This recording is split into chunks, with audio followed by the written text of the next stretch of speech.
The overall goal of this procedure is to design, fabricate, and utilize microfluidic chips capable of precisely and controllably injecting reagents into water in oil droplets, a process known as picoinjection. This is achieved by first designing a device with an emulsion channel that narrows to a diameter smaller than that of the spherical droplets and spaces them evenly with an inert carrier oil. As a second step, the water and oil droplets are introduced into the device and flow to the injection site, a perpendicular channel containing the reagents to be injected.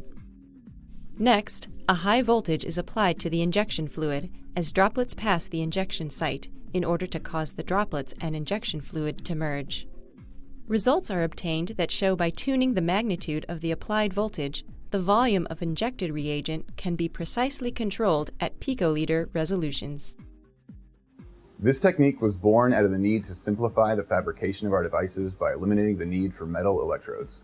The advantages over existing techniques are the ease and simplicity of device design, fabrication, and use. The metal electrodes used in previous methods were prone to break and sensitive to dust and debris in the channels during fabrication. By eliminating the electrodes, we've made our devices more robust and improved our fabrication efficiency.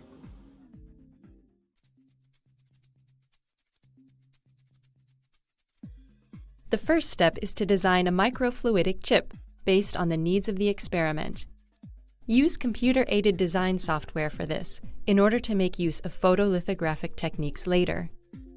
This chip design has emulsion channels that are smaller than the spherical droplets to be used to allow for more effective picoinjection. The picoinjection site is based on a design found